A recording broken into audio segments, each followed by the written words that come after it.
What is up, ladies and gentlemen? But most of all, you ladies out there, thanks for clicking on another episode of Break the Silence. I am your host, Cyborg. Let's talk some hoops. Split out!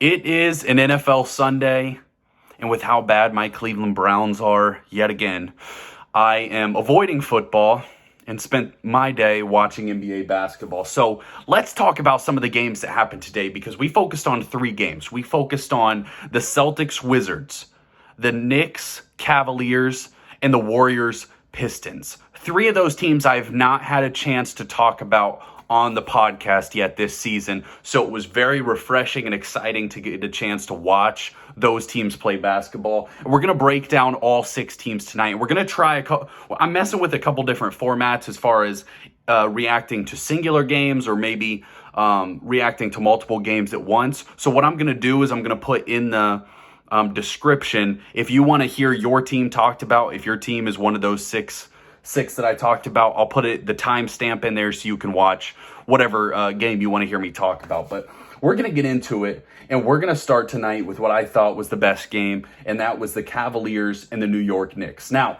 to start the season, the Cavaliers have been red hot. They've played unbelievable basketball, and they just took down the Boston Celtics a couple nights ago in overtime. I think it was Friday night. And tonight against the Knicks, they started to look like maybe they got tired in the third quarter. And then Kevin Love happened. He played an unbelievable basketball game. And let me pull up his stats real quick, because I think he finished with 8 threes, which is what Kevin Love does. That's what he's done his whole career. Kevin Love will have multiple games a year that he just absolutely wins for you. And that's what's the beauty of having Kevin Love on your roster if you're the Cleveland Cavaliers. Now, there are a couple things I am a little concerned about when you're talking about the Cavs. The way that they play defense, they like to avoid switching. And part of the reason that they do that is because their players are such different sizes. They're playing basically with 2 big men, 2 small guards, especially once Garland gets back. And then, a variation of LeVert, C.D. Osman, Dean Wade, and Isaac Okoro kind of at that 3-wing position. So when you're looking at the Cavs defensively, I am a little worried because they're giving up a lot of points. Now, the Knicks went really cold in the fourth quarter, but through 3 quarters, the Knicks were at, let me see if I can do the math, 93 points. So the Knicks were at 93 points through 3 quarters, and the Knicks are never known to be a super high-powered offense. So that is a little bit of a concern about the Cleveland Cavaliers. But Donovan Mitchell is playing unbelievable. He's definitely in that top 5 of the MVP running to start the season. Tonight, he had 38 points and 13 assists. Now, an interesting stat about the Cavs, and it's something I talked about last Cavs video, is that last year they kind of struggled in those late game situations when the game was close, when the game was tight. They relied so much on Darius Garland to create everything. And Darius Garland's a very good player, but it put so much pressure on him that they really struggled in those clutch situations. And I looked up the stat last year in what the NBA calls clutch situations, meaning the game was close late. They were 22-24. So they actually had a losing record last year.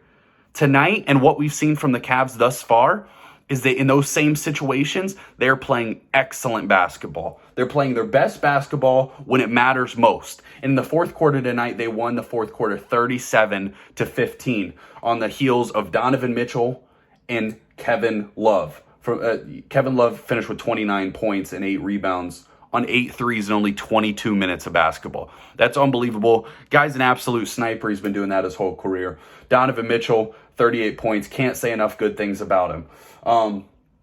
And then Evan Mobley did his thing. And Dean Wade actually hit 6 threes tonight. Now, also, the Cavs are number 1 right now in the NBA in 3-point shooting. Before this game, they're at 41.7. They shot 46% tonight. So my guess, they're somewhere around high 42s to 43 and 3-point percentage. If that sticks up, if they're going to shoot the 3 ball like this, they're going to be a tough team to beat and a scary basketball team. But let's move over to the New York Knicks, because this is a team we haven't got to break down yet, especially after the trade for Jalen Brunson. We wondered what this squad would look like. They kind of built that kind of changes their identity quite a bit because Jalen Brunson plays at his own pace. Now, the great thing about Jalen Brunson is he never picks up his dribble. He keeps his dribble alive, which really allows the offense to develop, and he's actually had a very nice start to the season. I love the way that Jalen Brunson is playing. Now, the Knicks are 3-3. They've lost to the Cavs, the Bucks, and the Grizzlies. No shame in really any of those. They've beat the Magic, Hornets,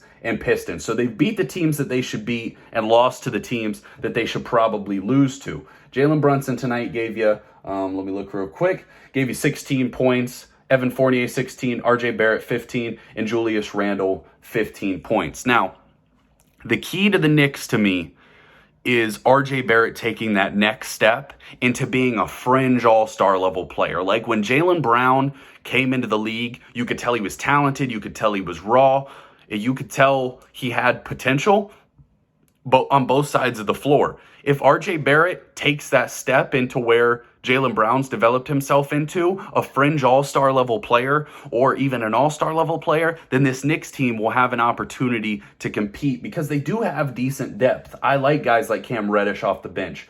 Obi Toppin clearly has potential.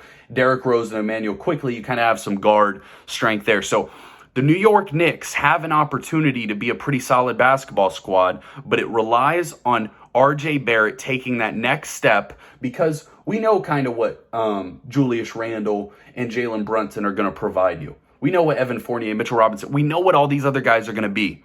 If we can get something out of Cam Reddish, if we can get something out of RJ Barrett, the Knicks will have an opportunity to be a real player in the Eastern Conference. To me right now, they look like a play-in level team. And I think that's what we see actually from a couple teams that we watched tonight. And we'll get into the Washington Wizards here in a few minutes. But the Knicks look like they're somewhere around that 7-10 range in the Eastern Conference.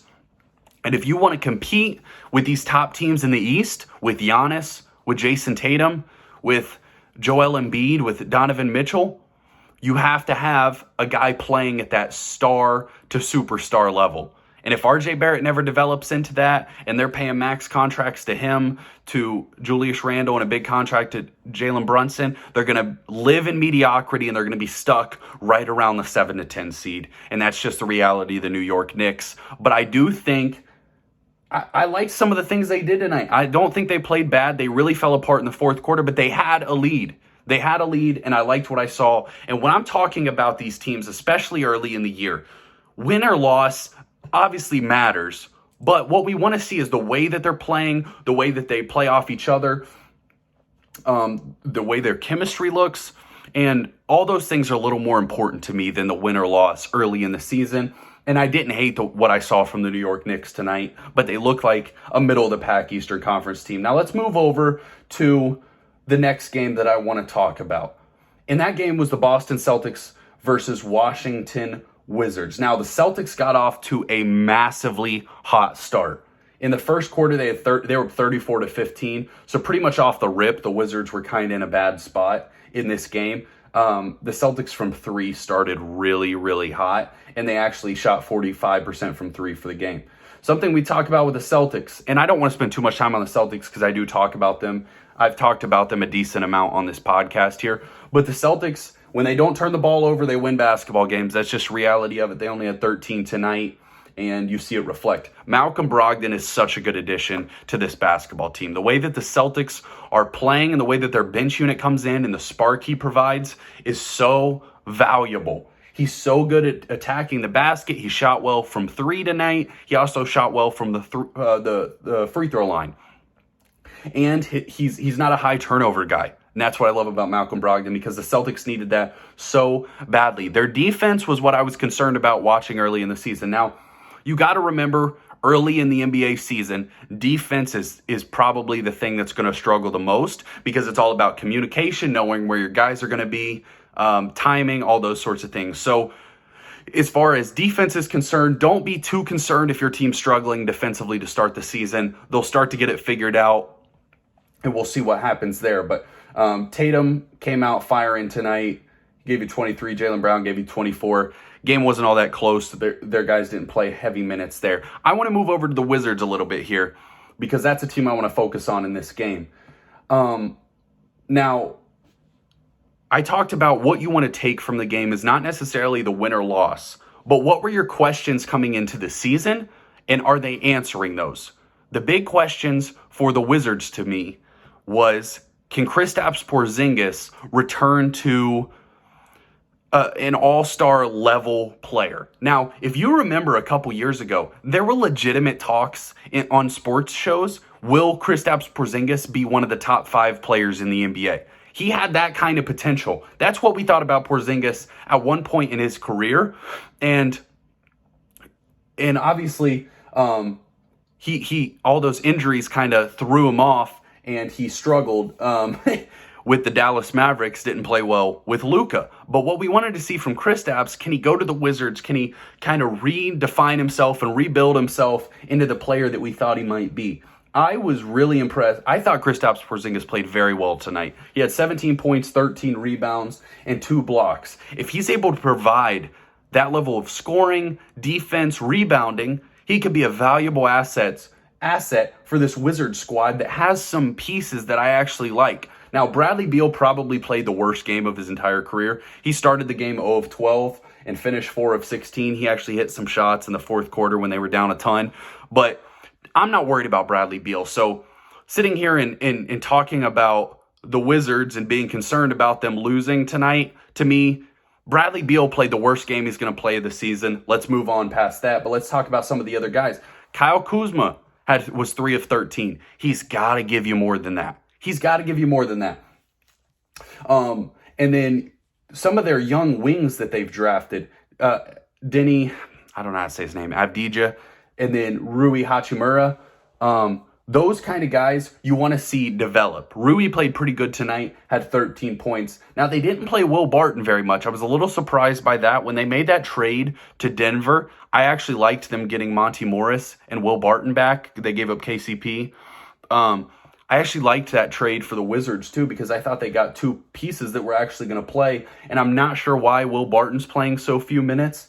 But the Wizards, another team that started 3-3, and let me pull up real quick. It just broke down on me, but the Wizards are another team that, to me, feel like they're in that 7-10 range. They're going to be right in that play-in tournament. They've beat the Pacers, Bulls, and Pistons. They lost to the Cavs, Pacers, Celtics. So that's not a bad start for the Wizards, but you just need to see the chemistry start to build between all these players. This is a new roster. You don't expect them to be great to start the season, but can they start to get on a roll? Can Kristaps return to form? Those are the questions you have for the Wizards, and I liked what I saw from Kristaps Porzingis tonight. Final game we want to talk about, the Golden State Warriors and Detroit Pistons. Now, this game I do want to talk about both teams because the Pistons are a team that I was very, very excited to watch. Not necessarily that I think they're going to win a ton of basketball games just because they're so young and so inexperienced. But when you're looking at the league as a whole, there are not a lot of easy games. Not a lot of nights where you're like, this is a win for us.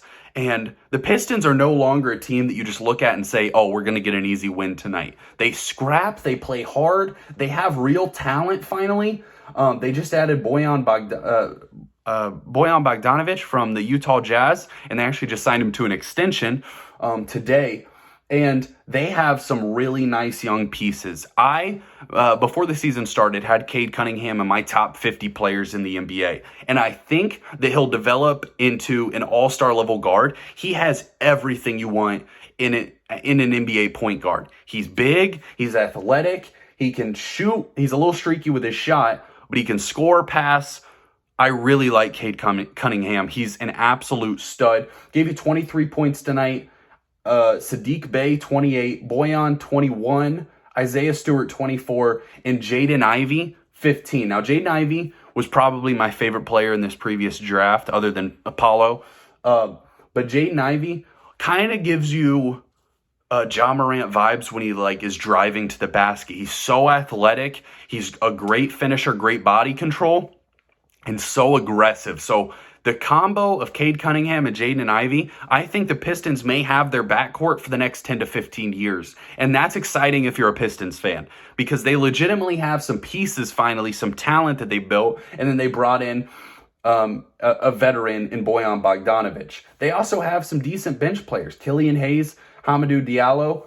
And then I think Duran, let me look real quick. I think he's the rookie, if I'm correct. Yes, they just got Duran. He's Jalen Duran. He got hurt tonight, but I actually liked what I saw from him in the few minutes. He seems big on the court, and I think that could have some value. But the Pistons are such a young basketball team of talented players that if they play to their potential and they develop, and these guys, if they're well coached and their player development is solid, this Pistons team could be a legitimate threat in 2 to 3 years. Especially like next year, they could maybe start to compete for a playoff spot. If Cade becomes an all-star, if Jaden Ivey develops, Sadiq Bey, Isaiah Stewart actually played fantastic tonight, 24 and 13, but they're 2-5 on the season. And that's what we expected, a slow start for the Pistons as they start to figure things out. But keep your eye on the Detroit Pistons in the coming years, because I really like their young talent, and I think that this team could be a legitimate threat in a couple years. But let's move on to the Golden State Warriors for a minute here, because I'm a little worried. I am a little worried about how the Golden State Warriors are playing right now. They're 3-4, and we had real concerns coming into the season with all this drama in the offseason with Draymond Green and Jordan Poole, and you're looking at contracts, and you're looking at all the off-the-court issues. Well, I guess kind of on the court in practice. Are these things that will become distractions for the Warriors? Will they become complacent? Will your young guys, will they develop, or will they be focused on contract? Is there chemistry issues with the Warriors? They are really struggling to start this NBA season. And I'm not saying I'm off the bandwagon. I think the Warriors are going to be fine, but will they be able to contend for an NBA championship like they did last year? That's the question we got to ask. Steph Curry had 32 tonight. Jordan Poole had 30. Klay Thompson was sitting out, so take with that what you will. But Draymond Green, he's just giving you nothing offensively. 7 points. Andrew Wiggins kind of struggled. Andrew Wiggins actually only played 11 minutes. He was in crunch time, so I'm not sure what happened with Andrew Wiggins. Maybe he went out for part of the game. But their young guys was the big question mark. Can James Wiseman, can Jonathan Kuminga, Moses Moody, can those guys develop into real players? And they didn't play Wiseman and Kuminga much tonight. And Moses Moody gave you 7 in 24 minutes. But the Golden State Warriors are a team that we thought, the Western Conference is wide open, man. To start the season, the Trailblazers and Jazz look like they're playing fantastic, but does any of us truly believe that those teams are going to be Western Conference contenders? So the Western Conference is wide open. So the Warriors just need to get back on track. Let me look at, they've lost 2 straight. You lost to the Hornets and Pistons. Those are pretty bad losses. But you play the Heat November 1st. Hopefully you get right back on track there. So the Golden State Warriors, little concerned. Hope they get back on track and can compete again. But, this has been an interesting start to the season. Some of the teams we thought were going to be really good are kind of struggling. Obviously, the Lakers and Nets are playing very poorly. And a couple of these young teams are frisky and exciting to watch. When you're talking about Orlando, when you're talking about the Pistons, the Jazz, the Spurs even are playing good basketball. And actually, I'm looking at the score. Spurs are beating the brakes off the Minnesota Timberwolves right now. You have a lot of quality young talent in the NBA, and the gap between the best teams and the worst teams is not as wide as it used to be. If you're an NBA team, if you're an NBA player, you cannot take nights off anymore in the NBA as far as thinking that this is an easy win, that you're just going to play certain teams and they're just going to roll over. It's just not the reality anymore. There's so much young talent. There's so much skill. And it's so fun to watch because especially as you start to see it transition from Kevin Durant, LeBron James dominating the NBA, and you start to transition into the next generation of basketball players, it's really exciting to watch. And I think you got to be excited. Yes, LeBron and Kevin Durant were great for the NBA. Steph Curry, even in the next few years, will start to age a little bit. But yes, those guys were great for the NBA. But the young guys in this league are awesome to watch. And let's appreciate them. Let's not just talk about the Lakers and Nets every night, because I'm kind of sick of how much the media does that. But that's all we got for you tonight. Cyborg out.